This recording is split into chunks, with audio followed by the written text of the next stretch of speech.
I saw Westerly, Rhode Island, and I said, good heavens. So I texted for anybody who's out there in that area. I started texting friends and asked, how things are going. This golf course superintendent said they're going great. We had some trees knocked down on the golf course, making my job a little easier now. But in any case, we've had, I forget, Bill, how many of these meetings now we've had. I've lost track, quite honestly. This is number 6. This is number 6, but last week we had one at Royal Quebec in Quebec City. We also had another one at Laval, just outside of Montreal. Great meetings. Quebec, we had, I guess it was roughly about 20, maybe a little bit more than that. And we had about 70, more than 70 actually, I believe, in Montreal. So great turnouts, lots of discussion, lots of questions, lots of back and forth. So just a couple of quick notes, one of which is that you may be wondering sort of where we're at in the process. So, folks, we've done the survey. We're compiling all of those results and breaking it up by percentages and gender and age. And that's all ongoing right now. We had about 760 survey responses, which is just a fantastic turnout. So lots and lots of good data, lots of good comments, which will be forthcoming. For those of you who are living down at the club right now, we've concluded the GPS data logger program where we've tracked members' rounds of golf. That is being compiled as well right now. All the raw data is finished. We had, I don't even know, I think it was over 300 rounds of golf that we tracked and mapped. Jason's talking about. Also, the club has engaged the civil engineer that worked on the previous project. And so they're compiling more base information and mapping and things for us to get started with our planning process. So we have not. So in case anybody's heard rumors or heard things about designs being completed, that is simply not the case. I can promise you that isn't the case because I'm working on the design and I haven't done any yet. So right now, again, we're just sort of in the information gathering phase. Once that's done, we will issue a report to the improvement committee and the board that basically discusses all of our results that have been found. And then we're going to work with our committee to define some goals. And then finally, in the next couple of weeks here, get started on some high-level schematic plans. And then hopefully before too long, have more information to share with all of you. So that's where we're at right now. This session is more about me listening to you more than the reverse. But for the moment, I'm certainly happy to answer any questions if anybody has them. President Biden says he understands that I don't, Bill, I'm not sure if that's a question or somebody just wasn't on mute. Yeah, I think somebody just wasn't on mute there, Jason. So. Okay. Textbook, right? Any questions out there? Nothing so far? Okay. So, well, I'm sorry, it's Tom Cash speaking up. I have some comments, but I don't know they're really questions, so I want to be respectful of the format. Oh, go ahead. Yeah, so Jason, to the point that you had made, relative, I have had feedback from people who've attended other sessions, and so I know there's certainly no final design done, but since I live on number 4, and I've heard some some at least discussion about some changes that might be made there. I would be concerned about any changes that result in the pond being significantly changed or rearranged or a tee on the right side. So I think that is I just want to give you that feedback because I think that would be a major change for those of us who live in Coralberry and in Hibiscus. Oh God, get back to the mic. He put the car back.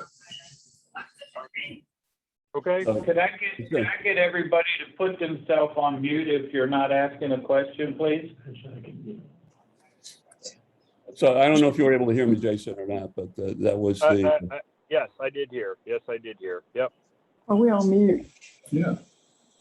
And so I have, with that, then I have another comment. One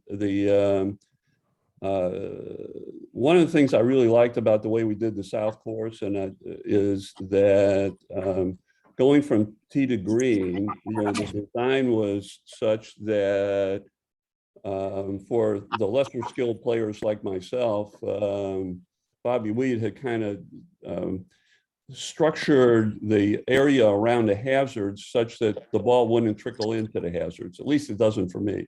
And so, I thought that was a really nice feature associated with that. And I would hope as you're thinking about that for the mid to higher handicap golfers, it just makes it much more enjoyable and there are a number of places on the North Course where I think on 2, on 13 and others where, the gist of the fairway always seems to slope towards the water. And so that's something that I would ask that you give consideration to when you are completing your designs. Are you at home? You better jump on this call. They're talking about moving the pond on number 4 North. Okay. Okay. Thanks. Nobody's talking about moving the pond right yet. Okay. Again, no designs have been done. So, Tom, I appreciate that. I think that the biggest take home lesson is that, listen, there are people that live all around the perimeter of the golf course. I can promise you, that all of those viewpoints from everybody are going to be taken into consideration. This is something which is common to so many of the courses and clubs that we work at in Florida within residential communities. Sometimes it's difficult because what one homeowner wants isn't exactly what the other homeowner next door wants either. But we do work through that. I can tell you that I've been through more ladies' soap parties and wine hours. And it's not uncommon for me to, I've sat in people's lanais and living rooms and second-story balconies, and studying what they see out on the golf course. And again, all of that is important. Just as important as even enhancing views in many cases. That's something that struck Dana and I as we were going around. It could start rattling off any number of holes where people's homes, their views from their homes are compromised by either vegetation or maybe big mounds, and they can't see things, and it certainly would enhance property values in that regard too. So again, it's all of that is fair game for consideration for sure. Thank you, Jason. Thank you. Ryan McGarry? Yeah, Yes, sir. I can hear you. Go ahead, Mr. McGarry. Good afternoon, everyone. First of all, I probably am one of the very few who have been completely thrilled with the changes to the South Course. So we have to take my comments for what they're worth. But is there any one area of the North Course in particular that the general comments from people across the board have had sort of highlighted to say it's an issue that needs to be changed? There are certainly a number of them. How much consensus is it'd be up for debate yet. I think that we'll know more as we start to dive into the data of the surveys. So for instance, I would say that, for example, I'll just rattle off some holes. So number 2, by and large, is really an appreciated hole. Number 3, I know is an issue for some ladies and higher handicappers about clearing the canal. and even the visibility of the canal from higher or for low handicap players. Number 4 is an issue in terms of playability because it's a forced carry and it's a double hazard over the water, over the sand. It's also a safety issue, which is recognized because you're driving up to the green, turning around, and then driving back into the line Good of point. play. Yeah. Number 8, sloping to the pond too much, and then for short of the green is a really narrow area for high handicap ladies and seniors. The waste bunker on number 9, incredibly difficult for high handicap golfers. I've heard lots and lots of issues. Once you get in, it's like purgatory. It's very difficult to get out. Let's see. Other holes, 16, the homes on the right-hand side, as far as being in play and, sort of a dangerous situation. I would say, Jason, from my point of view, 16 of all the holes, that would probably be number 1, just the way the slant of the fairway from right to left. And of course, if you try and stay too far right, then you're in somebody's backyard. So I couldn't agree more with that one.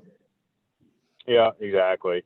18, not so much comment, just more of a sort of there are a few people that really like it, I've heard, but by and large, most of the people have commented that it's just sort of a bland finishing hole. Please don't get offended, if that's not what your viewpoint is, but I'm just telling you what comments relate to me. Yeah. So those are some of the bigger things off the top of my head. I will say but by and large, the comments that I get in general through these sessions and one-on-one meetings, different conversations are that the North Golf Course is, deemed to be, fairly playable golf course. Whereas, the South Golf Course, some people really love it. Some people really dislike it. There's some people and a few people in the middle, but usually the comments are that it's, much more difficult golf course, even though it's easier rated. And so, I guess the general consensus thus far is, please don't do anything to take away the playability of the North Golf Course. And, I think that's, all fair comments and, very well taken. And I don't think that is, by any stretch of the imagination, that's not what our goal is. Super. Thank you very much. Welcome. Other questions or comments? Yeah, I can hi. usually pick on people. Go ahead. Jason, Charlie Connolly. I'm sorry, I missed your description on the changes to the 4th hole. I live on the 4th hole in Hibiscus South, and we love the way that hole is. So I'm wondering what the proposed changes to the 4th hole would be. Patrick Reed and There are none. Patrick Reed has actually been in the hospital over the last few days, diagnosed with double pneumonia. I think, Andy, can you help mute that? Whoever that is. Thank you. There have been no designs, 0 designs, in terms of pencil to paper. There were comments about the 4th hole that when we went through in our interview process, there were questions about what could you possibly do with the 4th hole. There's been 0 of anything, and 0 of anything proposed. We don't even have base maps to work off of yet. Let's put it that way. I have nothing. I don't even have anything physically to do design work with yet.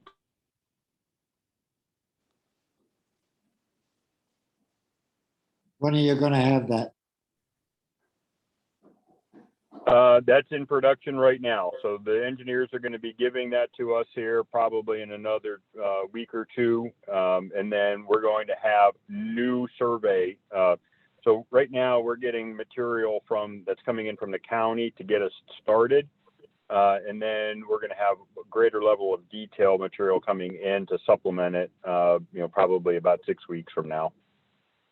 Hey, Jason, you might want to take just a second and talk about some of those deliverables, because I think you go into much more detail than Bobby went to in terms of the lake topography and the drone survey that we're doing and all of that stuff. So.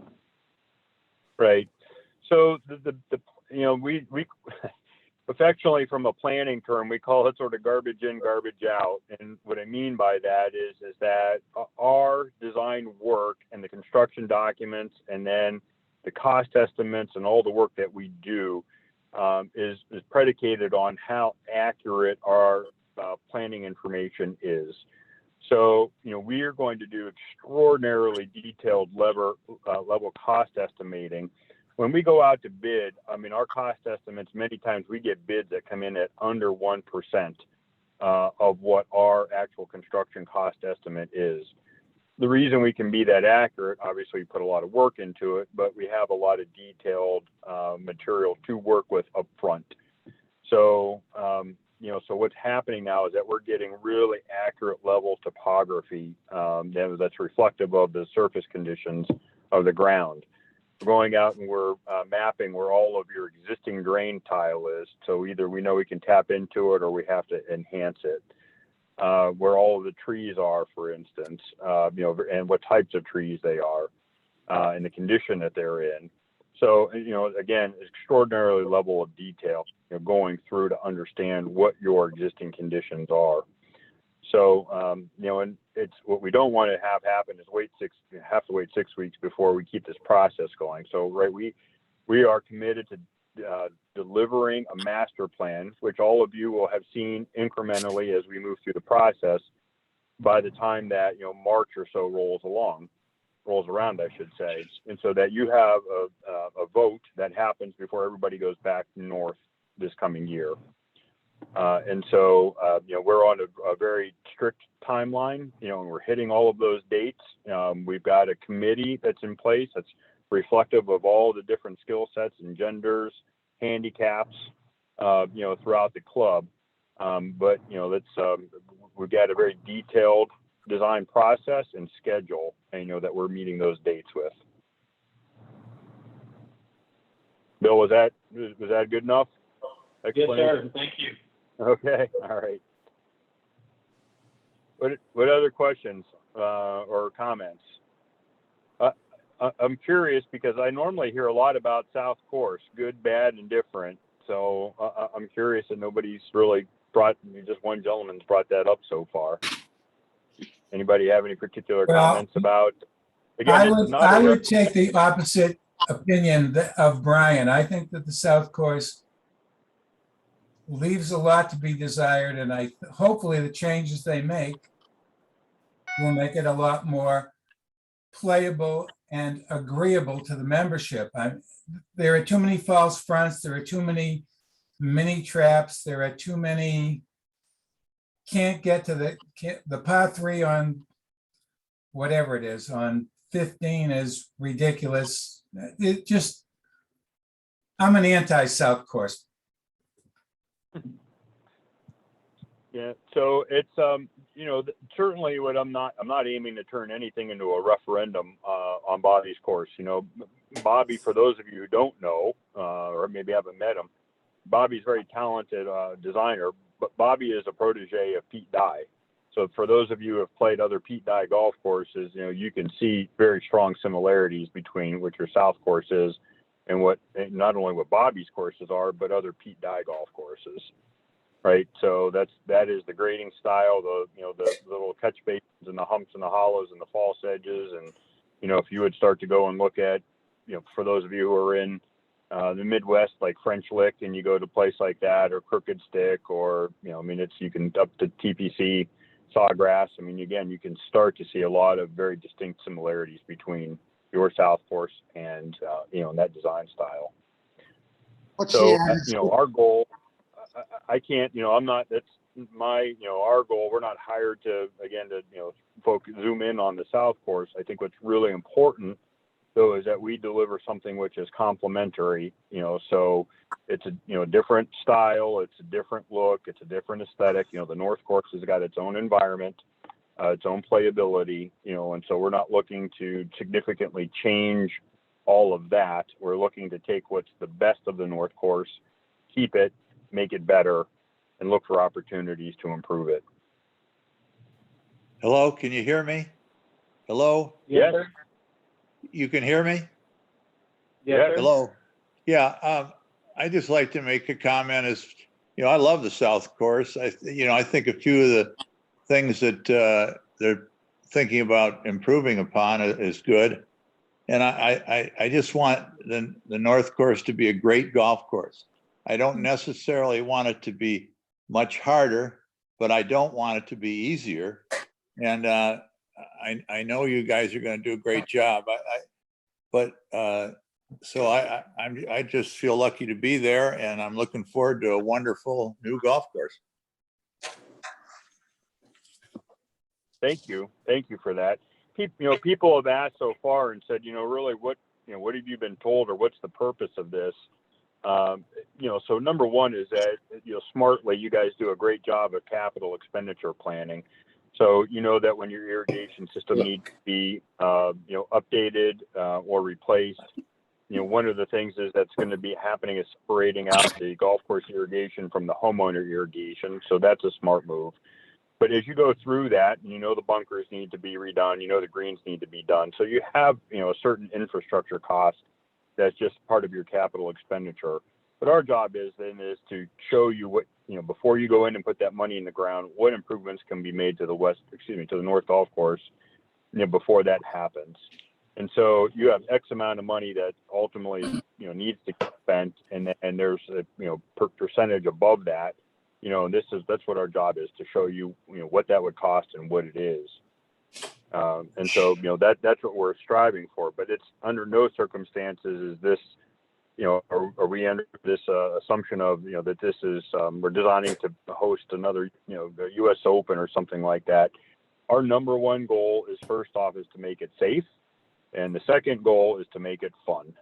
And so, fun is characterized by a quick pace of play, by it's very playable, but it's very thought-provoking.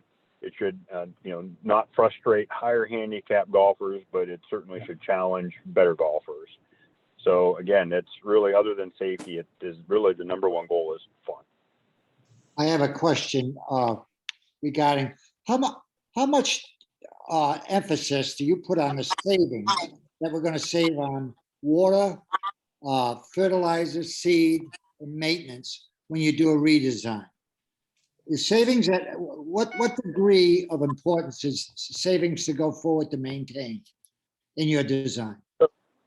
No, great question. So very briefly, just so everybody knows, I started off in maintenance. So I worked in golf course maintenance as a greenskeeper for a number of years. So I have a keen understanding of, what I do as a designer, delivering it to Joe and his staff of how they maintain it. I've also worked in golf course construction, and I have an advanced degree in agronomy and turfgrass management. Those are all things incredibly important. And so, I don't know that I would necessarily categorize certain things as perhaps savings.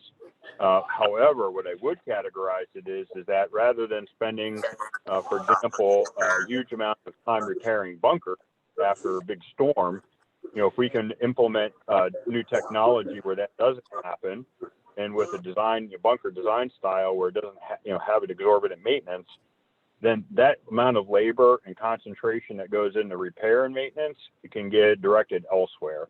That could be in greens, that could be in landscaping, that could be, adding things around the clubhouse. It could be any number of things. But, in terms of, making it more efficient, that's a huge focus of what we do. And at what percent of efficiency do you feel that a new golf course can be designed versus where we are now? In terms of what? In terms of labor? In terms of dollars? It's savings. Labor goes into money. Water goes into money. Everything goes into money. So, what should we look at to save overall? We know what it's costing us now to operate the North Course. With the new design, we'll save the efficiency in the design and the savings. Will that save us money and total operating costs going forward? Right. Fairly, sir, I think that is a question that needs to get directed to Joe. And that's ultimate. I don't know that he can answer that right off the top of his head, but I think that needs to get answered by Joe. What is our most expensive part of maintenance to a golf course? Is it the sand traps? Is it the greens? The greens and the bunkers, I'm sure. And what percent of the budget would that take? Joe, do you want to speak to that? I see you're on the line. And while Joe's coming on, Joe's on, but while he's unmuting, I can tell you that labor is our single biggest issue in golf course maintenance. And typically our labor is in the 55 to 60% of the entire budget. Golf course maintenance budget is labor driven because it doesn't get cut without everybody out there working, trimming, cutting, mowing, and blowing. So. Hey, Bill, this is Phil Spizzero. I'm having some trouble. I can see you and Andy, but I guess I'm not getting connected. No, we see you. You We do? just heard you. Oh, okay. Well, I've been quiet, so I'm just listening. Go ahead. Jason, Okay. Jason, I have a question. What do you have any preferences as to the fairway grasses and the green grass that you're leaning toward to use on the north course? And have you looked at the bimini that we have on the south course and our greens on the south course? Right. So Dana and I did 2 golf courses that used bimini very early on. They were one of the first two golf courses that used bimini. And we had test plots out on a whole number of golf courses where we had bimini, Tiff Tough, Tiff Grand, the whole host of others, a whole host of other grasses. So, I think that there's there's a couple of combinations of things. One of which is going to be availability. Second, also is going to be, what's available, or should say what may be available year after next, right? Because keep in mind, we're not doing this next year, we're doing this the year after. So there may be even a newer type of grass which supersedes bimini. Bimini's done very, very well. We've had a couple of golf courses early on. Everybody jumped on the celebration bandwagon. I will tell you that bimini and even Tip Top have done. Was in Atlanta recently, but wouldn't it, Jason, wouldn't it make sense though that in order to reduce our costs and make it as economical as possible for Joe and the staff, that we have similar grasses so that he can treat them in a similar way?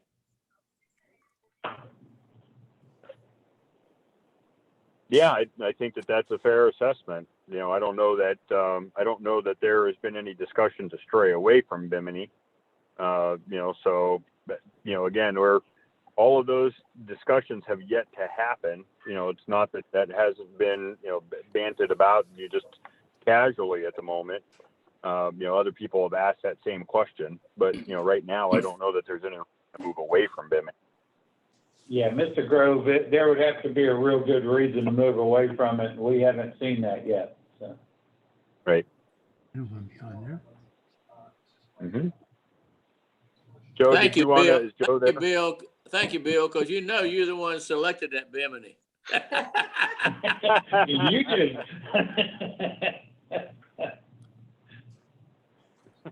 Jason, it's Tom Cash again. If I could just make to your comment about the South Course, in my experience, having been at Quail Ridge for 13 years, I used to like the North Course better than the South Course. And then when we redid the South Course, I like the South Course better than the North Course. And so I'm also in that camp that thinks that it came out really well. I think that when I've talked to other members who don't enjoy it, I think the issue is not really from tee to green. The issue is really the greens themselves and the way they slope off of, the greens are hard to hold, and that it's very easy for the ball to run off either to the side or off the back of the green. And the pot bunkers are nobody's favorite. So I think that as you're thinking about what are the issues that typically come to fore, I think those are some things that might be worth having in the back of your mind. And I think that as we have the 2 courses, having 2 courses that are different but equally challenging, I think is is a worthy objective for us to have, so that it's not just the same thing as what on both the courses. So those are some thoughts for you. Yep, agreed. And I have heard that quite a lot, and it's like to understand that too. Having the bunkers separated so far from the green surface, by and large, it's better players aren't missing it that far. And so you're getting into, with higher handicap golfers, even including myself, you're getting into those situations where you have 40-yard bunker shots. Those are very difficult, for most players. Joe, were you, you came off mute. I didn't know if you wanted to add something. Hey, Jason. No, I was just, I was coming off mute, but Bill answered that pretty well, that about 55% of our budget goes to labor. And as far as the greens, greens take about 40% of our chemical and fertilizer budget. And I'm not sure how else entailed that question was. Well, if labor if labor is 55% and we're not replacing the sand, all we're doing is trimming and raking them, would the traps be the most expensive part of maintenance? Because every time it rains, we have to go do the traps. And it looks like to me on the South Coast, I live on the South Coast, that every day we're doing the traps, and we know that there's actually nobody been in them. So, well, as far as the maintenance dollars that are committed to labor, as far as labor is concerned, bunkers are as labor intensive as greens maintenance. Yes. They're virtually the same. Yes. The other thing, and why is that? It's because of the pitch, the design pitch of the way all the bunkers are designed with high faces. And that's what gets knocked off when you have a rain or a drain, the faces start collapsing. So you're going and doing that. So if you eliminate some of those faces, right away, you're going to save some money on maintenance. And on those high faces, you can't get your machine up into it. Yes, bunker design does dictate how much labor goes into repair after a storm and also general maintenance of it. And what type of consideration are we doing for the North Course on that? That's not yet been determined, has it, Jason? Yep. No, not at all. Do we have any target goals of if we are going to save some water in our watering? Do we have a target goal? We're going to save 10%, 15%, 20% of our watering, of our fertilizer and maintenance? Well, that'll be dictated by the turf area that we have after construction. And how many square acres or square yards do we have in total that we're going to cover? 150? Right now, the North Course entails about 96 acres of maintained turf. Okay. That does not include the lakes or the bunkers. Okay, that's just maintained turf. Just maintained turf. And how much water does it need per year to maintain an acre? It varies year to year based on rainfall and weather conditions. And it's also tied into the north, the POA, everything north of Woolbright is combined. So it's hard to tell you the exact number on that. And how much in design can we save on washout on fertilizer? That's not, we put it down in the morning and the afternoon, we get a big rain, it washes away. How much can we save on fertilizer? You're not. You're not. You're at the mercy of Mother Nature there. But in design, can't we stop it so it doesn't leave us so quick? So it doesn't what so quick? So the water doesn't come off the course so quick, come off the fairways and so forth into our ponds? So that's an interesting thing. So if your concern is water quality of the ponds, you as homeowners have far more control over it than the golf course does. So everybody keep in mind, Joe's college trained professional, everybody on his staff, are trained. If you put down pesticides, you have to actually have a you have to be a licensed pesticide applicator. You have to take professional classes, take tests. All of those lakes that you have on the golf course, you think that they're nice and they're beautiful and that they were there for the golf. That couldn't be further from the truth. What happens in Florida is, many places, when you have a development like that, what they do prior to the development is that an engineer and the permit agencies go and they figure out when it rains and you get heavy rain, that water then is on site and then it leaves someplace off site. They essentially estimate how fast and how much water is leaving that site after a big rain. My question is the not development. question is not about the water that's leaving. My question is about the fertilizer that we just spread. How fast is that I'm getting to that. So what happens is that when it rains, so when they do an estimation of all of the rooftops and the driveways and all the rest of it, that water then can't leave your property, not your house property, but your entire development property faster post-development than it did pre-development, which means then that all of your yards, your rooftop, your driveways, everybody on this call, all that water goes directly into the ponds. Well, so Joe's got a very specific budget. He's college trained in putting down fertilizers and pesticides, but all of you can go to Home Depot and buy whatever you want and put whatever you want out on your lawn. Or, if you end up hiring a service to come out, how many of you actually know how many times and what they're putting out on your yard? All of that goes directly into the ponds. I might bring some clarity to this. The fertilizer and chemical budget in golf course maintenance is around $200,000 a year.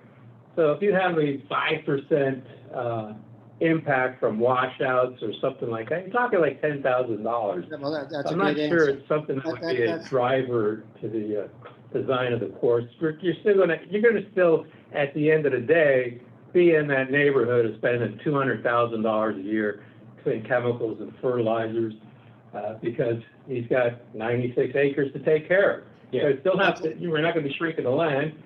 Yeah, your mix may change between herbicides and fungicides and fertilizers, but that's what you're going to spend, and the size of the property is not going to change. And so, and unless he's going to go up there and put a whole lot of screening areas and not have grass, which I think we've heard so far that most of you don't want a whole lot of screening areas up there, then you're going to have about the same cost.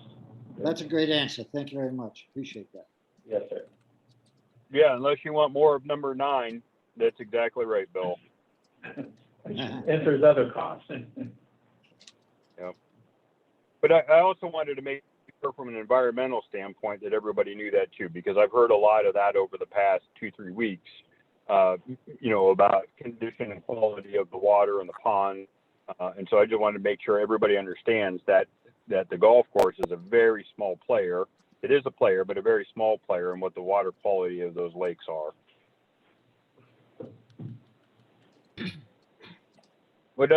I'm curious also too, folks, about practice facilities. So, good, bad, and different. I've heard lots and lots.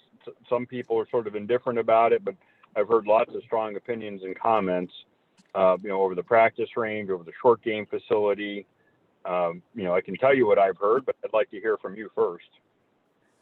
Yeah, and so here I think what Jason's looking for is your feedback on the short game area, the current driving range facility, the putting green area, and we can even include the what we call no man's land, which is the land behind number 9 green south and number 1 tee south that has some future developable opportunity to it. So as part of this project, we have a master planner engaged that ultimately will coordinate with Jason and his team about the flow behind the clubhouse, whether we need more cart parking, whether we need more bike parking, whether we need more private golf cart parking, if we're going to do a turn house, a south turn house, where it might be, how all that works together. So this would be a really good time to hear all of your thoughts around the short game, the driving range, the putting green, what you've seen at other places you might like, or how you like what we currently have. I think, I don't, can you hear me? Hello? Yes, sir.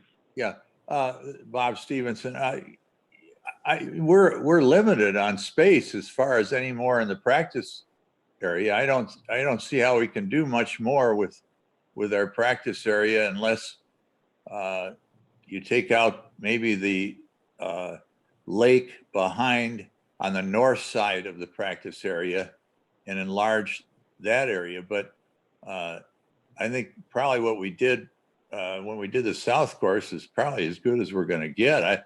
I think our short game area is pretty good, and I love our practice green. I just don't know what more we could do with that limitation in land space. Well, that's part of our job, obviously, is to show you what you can do, and there are opportunities that are there. In terms of lengthening the range, making the tee space, bigger.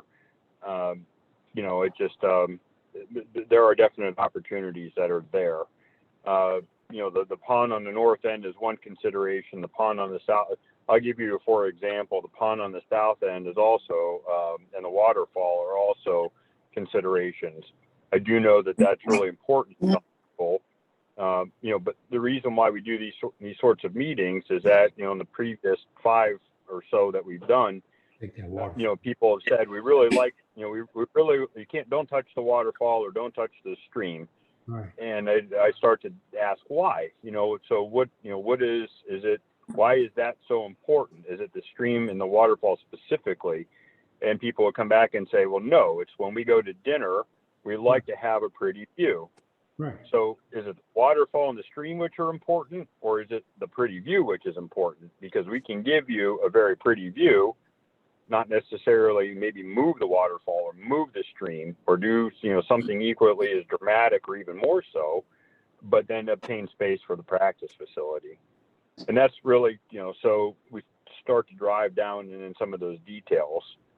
It's again, so is the stream important or is it the view that's important?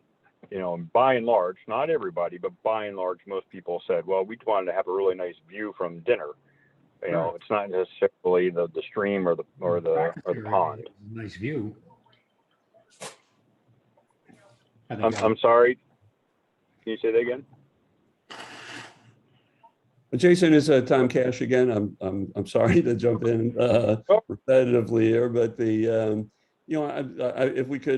if we could lengthen the range, I think that would be excellent for a segment of the membership.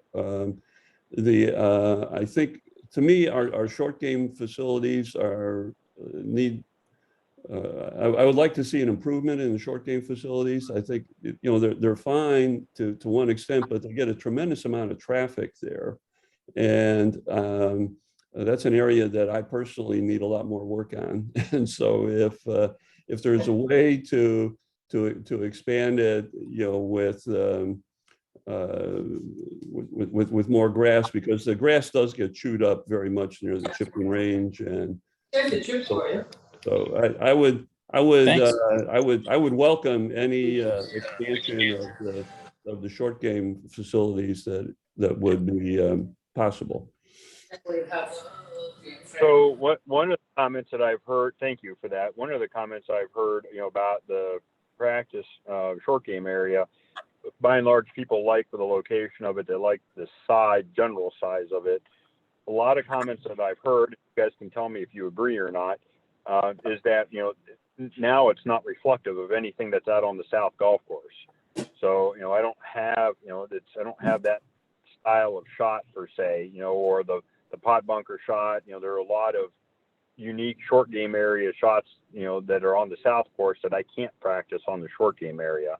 Is that a fair assessment? Well, I think one of the things is with the, with the, if you just think about the chipping area, there's the area right adjacent to the starter shack there, I mean, that gets a tremendous amount of utilization. I mean, there's, and it's a short chip. The whole green is kind of tilted to some extent. It's hard to see exactly how a normal shot would play out on a flatter green. The other side of the of that area, everything is over a hazard, over the bunkers.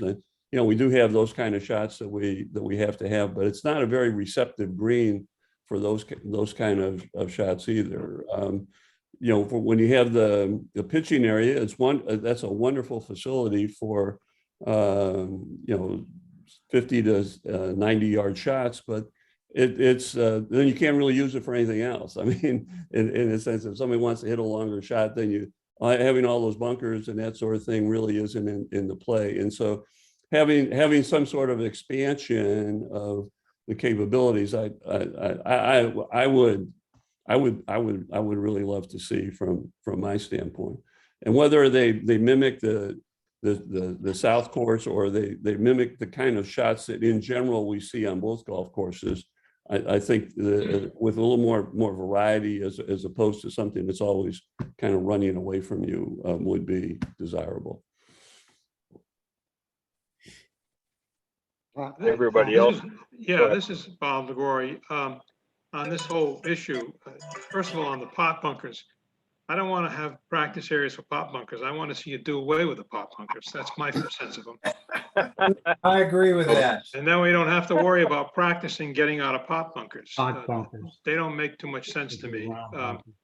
The alternative is not to get in them. Yeah, you're right. But unfortunately, if I do get in them, and if the alternative is not to get in them, the easiest way not to get in them is not to have them. Then we don't have to worry about that. I agree with Tom's comments on that short game area where we're hitting shots that are anywhere from 50 to 80, 90 yards. You almost can do that on the driving range if you want to. And I don't see a lot of usage of that area. And my sense would be to agree with Tom, if we could expand a bit, take away from that a bit and expand the real short game where we chip onto to that green, because that gets a lot of use and maybe that would be a good move. With respect to that open area, that's a sort of no man's land at the moment that's been talked about. My own sense is that I think we need a halfway house there. I think we waste time trying to go to the bathrooms when we come off the 9th, and or we waste time trying to get a coffee or something. And I know that was the intent there was to try to save some money and use the clubhouse, but I don't think it works too well. And I do feel that the view from the clubhouse out is critically important. It's just about as important as playing golf. What do you say? So I'm not saying don't eliminate. I personally don't think you should eliminate the waterfall and the little pond, but if you've got a better design, I'm willing to think about it. But I do think that's a primary issue. I agree with you fully, Bob. Thank you. Phil. I think that we can lengthen the driving range just by taking the tees where our mats are and moving them back closer to where the putting green is. You can probably get 20 yards, 25 yards there. And then do something at the flatlands and so forth in front of it. Redesign that if you wanted to redesign. Yeah, why not put? Go ahead. Why not put the mats? Why not put the mats at the back of the practice tee? I mean, I don't see the sense in where the mats are right now. It's a lot cheaper to do that than move that pond. Bill, Well, Bill, didn't we try to move the waterfall once before, and we have a logistic problem and also a litigation problem if we try to get rid of the waterfall? Well, we've certainly got some challenges on it, but because of half of Partridge drains into that. There's 3 inlets that drain into it and 2 outlets that drain out of it. You know, anything can be done. It's just going to take some money, but you know, I think we got to give Jason the opportunity to see what he's talking about here. But you've got to balance that with the amount of space that you might pick up. You know, I've said all along that I thought that was a beauty feature. It's why we designed the clubhouse to focus on it. But his statement of being able to replace it with something equal or better resonates, and so we've got to at least be willing to look, I think. But we certainly, that is such a critical feature to that outdoor dining area that we don't want to take away from it. While I've got the floor, I will just tell you there's a chat question in here that says the practice chipping green shouldn't be sloped away from the range, make it difficult to determine the accuracy of your shots, meaning the way that we've got those kind of 2-sided greens on the driving range right now. There's some thought that those need to be flattened out so you can see where your ball lands. And then it also says the south course should have a 9th green. I mean, a halfway house at the 9th green as well. And no man's land. Bill, I thought the money that was donated to us to build the waterfall was from a trust honoring a person or a past member, and we had a little bit of a litigation problem if we try to get rid of it. I don't know that it would be a litigation problem as much as it would be a hurt feelings political issue that we need to navigate. So, so a couple of comments, folks. You know, so for one, it's very common about a halfway house. You know, people have told me that it's, you know, greatly inconvenient and it slows things down if people have to run into the clubhouse to grab, you know, something to drink or use the restroom. So again, that's been a very common comment. You know, as far as, I don't even know if it's so much the waterfall as it may be the pond, you know, but again, I don't know that anybody's talking about getting rid of anything. I think you're talking about more so moving it. And I don't know yet, you know, I mean, part of our job is to the different cost points, and then with, you know, benefits and drawbacks to it, we don't know yet. What we do know is that we've got a length of range issue. Yes, move the practice mats, you know, to the back. I think that's a legitimate point of view. Lots of people have said that. I noticed that, you know, very early on. You know, but I will also tell you that, you know, from a safety perspective, and I don't know, is Dan on the call today? I don't know, is Dan here? You know, but I can tell you that, yeah, so, but I can tell you that on our last meeting, you know, somebody had mentioned and said, you know, the length of the range isn't that big of an issue. And he said, no, sir, that's not true. You know, when Denise is back there giving lessons, she literally calls to the pro shop every day when somebody's flying golf balls onto the back tee every day. And, you know, all it's going to take is one person to get hit one time, whether it's a person or employee. And, you know, you're going to find yourself in a bigger world of hurt. So I think that is a legitimate safety issue that needs to be discussed. The target greens, we've also heard that, you know, the shaping of them. I think one or two folks here mentioned about having that 50 to 100 yard shot, you know, that could be easily range. I agree. You know, most ranges now are incorporating some sort of wedge range feature, you know, where it may be in increments of every, you know, 25 yards, you know, starting 25 all the way up to, you know, 150, you know, just specific for wedge practice. So those are all great comments, you know, so those are, you know, that's been, know that you're in the majority with all of that. Is it possible to, on the left, if you're on the practice tee closest to the clubhouse, and to the left there's still a lot of property over on the left there with trees and stuff. I mean, could you utilize some of that property? And also, can the lake behind the practice tee also be made smaller or something so you could lengthen that? Yeah, how about the people who live there? I mean, I'm talking, yeah, well, that's the How about question. I don't know. just raise the practice tee 3 or 4 feet and they won't be able to get up that hill, that incline. I practice there in the wintertime every day. Nobody hits the tee in the air. They hit in front of it and run up a ball. And where Denise is running her lessons is the shortest part of the range. If she goes to the left-hand side of the range, no ball ever comes to that side. Yeah. If you want to just raise it up high, don't change the pond, just raise it up higher. Nobody's going to get up on that elevation.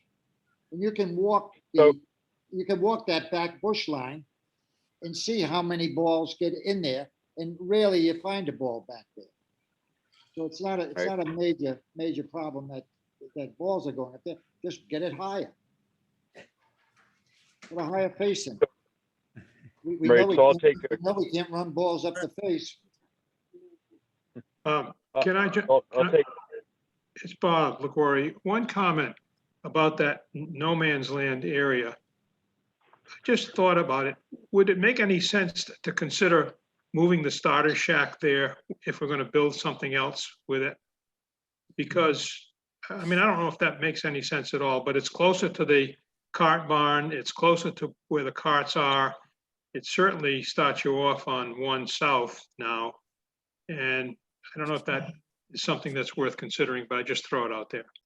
I think all worth considering. So a couple of things. One of which is that somebody brought up left side range. There is an opportunity there to expand the range to the left to get it wider.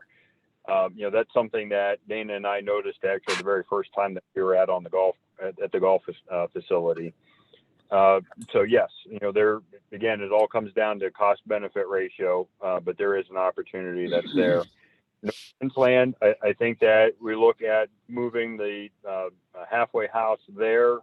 I think that's one possibility. I think that and a combination of potentially expanding cart staging area and then giving a more formalized area for bike parking.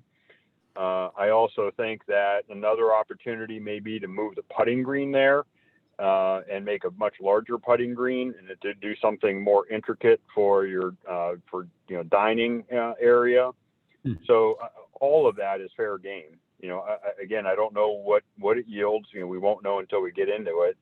But those are all very good comments. They're all very valid and they will be explored. Yeah, Mr. LaGuardia, if I could just jump in and just say to you that, we talked about that internally about the potential of putting the starter shack over there with maybe a turn shack. And I think at least for now, we've come to the conclusion that more likely none of us think it belongs in the middle of the road where it's at now, that it certainly is a traffic hazard where it's at now with everybody gathering around it. But it could go to the right over there in the very corner of the short game area, kind of behind 18 green. And the thought process being there is you can see 10T south, you can see 1T north, you can see both finishing holes coming in there. And so for Rob or whoever the starter is to be able to measure our pace of play, that's the perfect location for him to be located.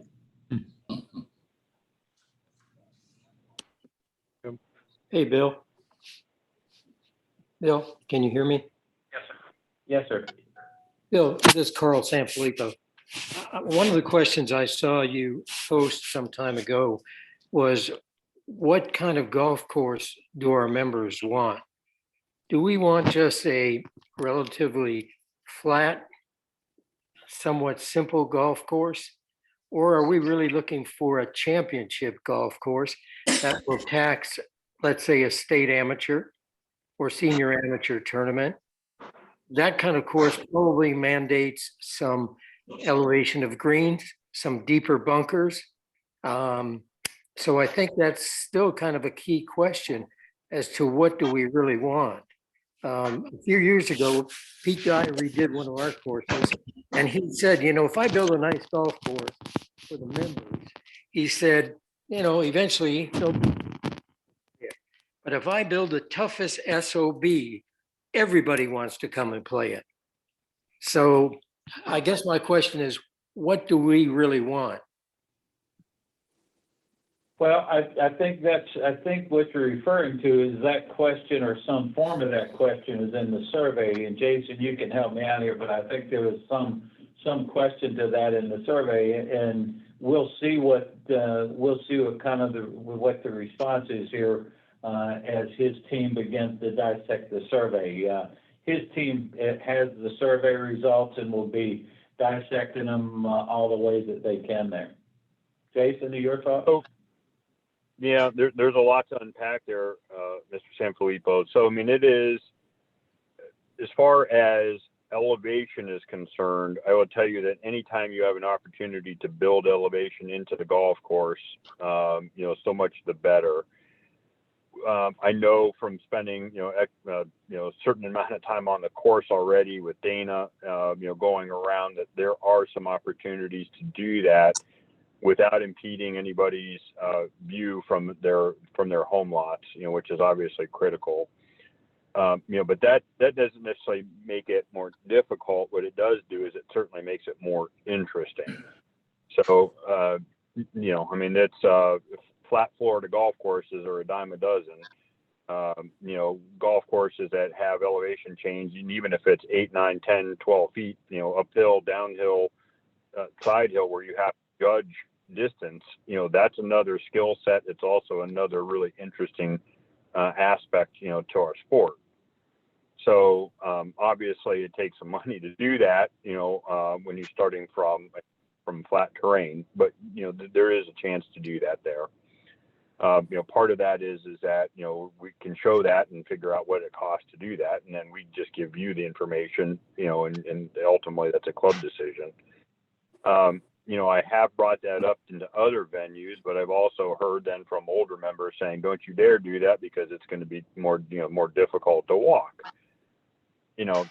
That's debatable. I don't know that we can build that type of elevation change into it, that it's going to, make it that much more difficult to walk. But, I bring that up because, again, there are varying viewpoints with it. As far as making it a really tough SOB, that does sound like Pete, but that also distinctly reminds me of what you have on the South Golf Course right now, too.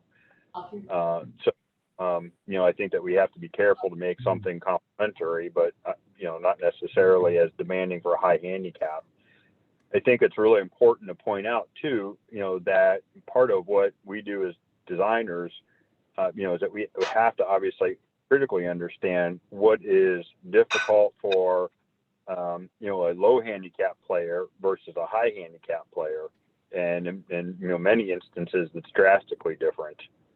Right. So if you have front, for example, unless the greens are absolutely rock hard on the South Golf Course, if you have a fronting bunker, meaning that it cuts off part of the front of the green, and you've got a pin right behind it, brutally difficult for a high handicap golfer. If your greens are fairly receptive, for a better golfer, they take that bunker completely out of play, figure out, they're going to hit it 2 or 3 yards past the pin and draw it back to the pin. It's an easy shot. Right. Again, it's frankly, a lot of better players would rather hit it in your pot bunkers so long as they're not up against the lip, because they can spin it out of the sand and have the ultimate control. Whereas, the vast majority of the comments today so far is that those pot bunkers are a nightmare. That's true, unless you're a low handicap golfer.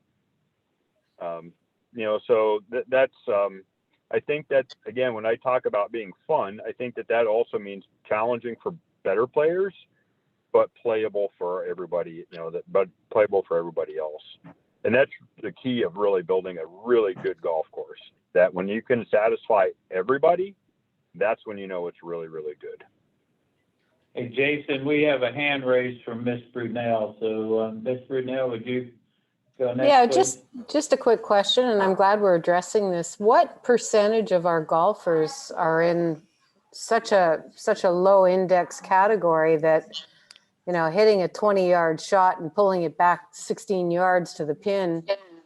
I mean, you know, that seems like a wonderful idea, and I'm not sure that's the profile of our course, though. I know there are definitely some players that can do that, but you know, we have to think long term, I think, about attracting people, and I'm talking couples and individuals, into the course that allow them to play something that you can play as a couple.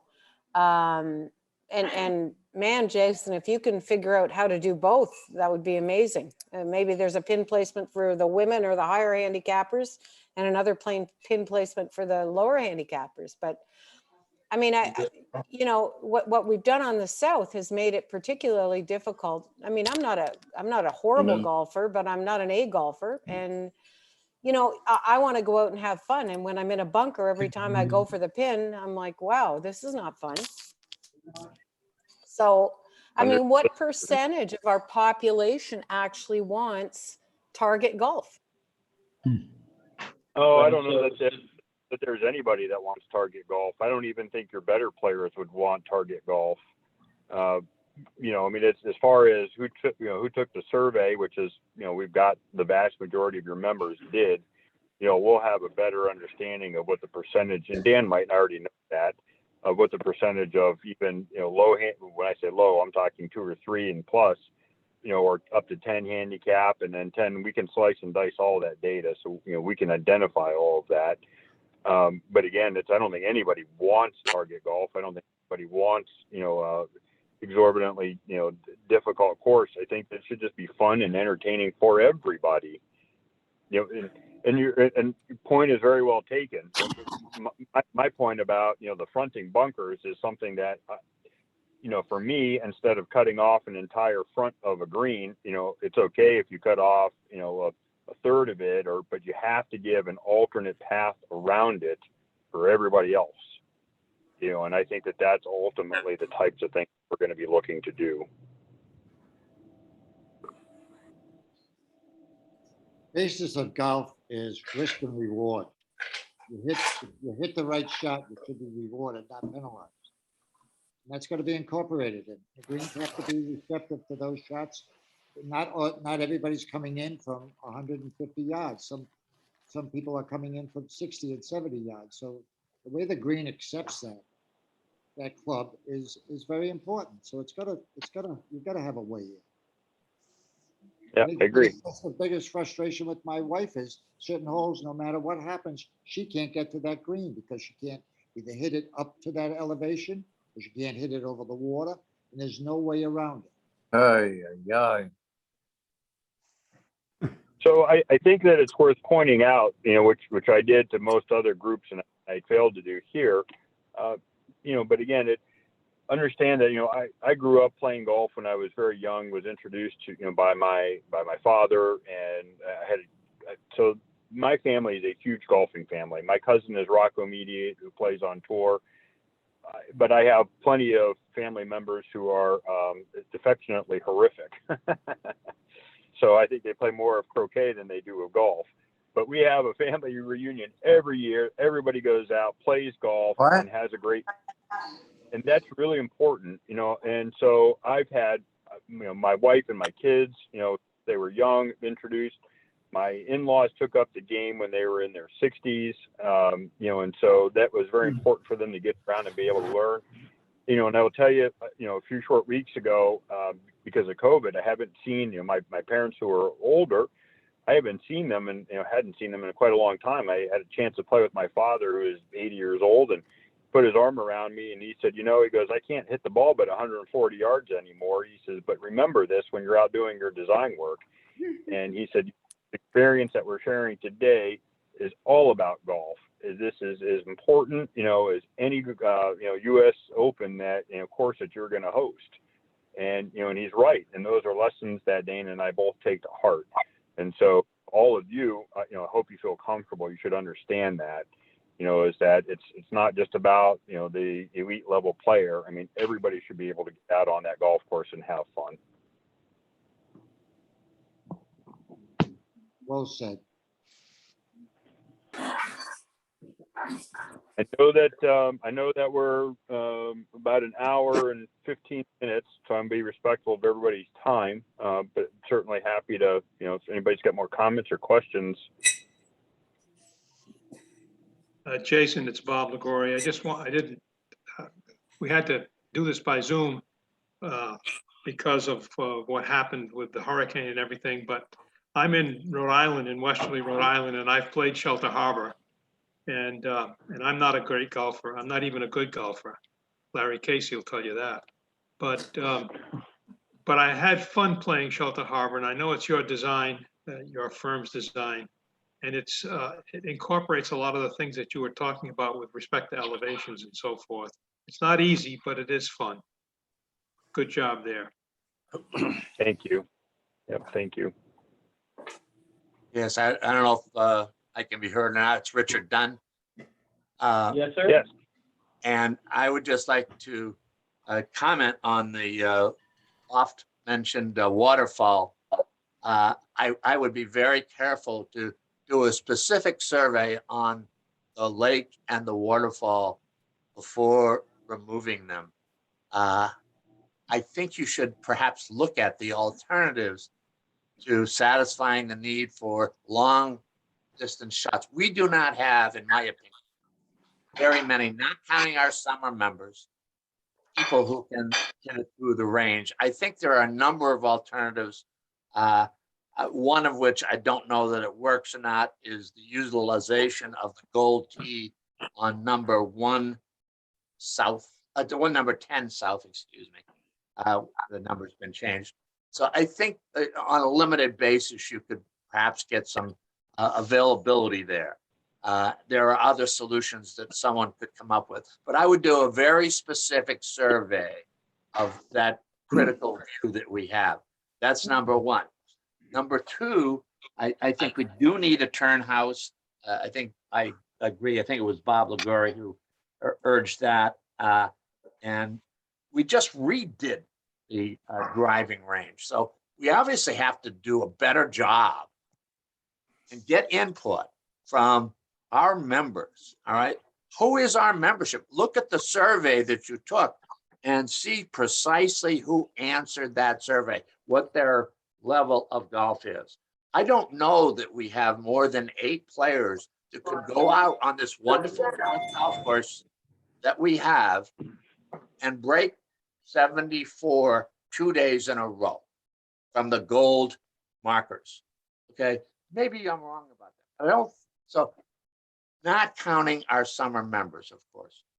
And then number 3, I thought, Jason, that I was at the first meeting, the very first meeting that you had, and a presentation, a design presentation on number 4 North was made, and it involved moving the tees to the right. It just seems like that and the waterfall are needless expenses. We want improvements without having to do all of this for some reason that no one understands. That's the end of my comments, and I thank you very much. I also have heard and seen some of the work your firm's done, and I'm encouraged to what you might do for us. Thank you. Yeah. How you doing? I'm on a Quail Ridge call. Take care. Yeah, number 4, I think a lot of people are here latching on to this, this idea of number 4. I have no idea what's going to transpire with number 4. We were asked as part of the interview process to give a specific design brief, of ideas, I think to basically to vet our creativity and skill solving, abilities. And so again, that was way before, we weren't even hired then, right? That was just a problem solving exercise as part of the interview.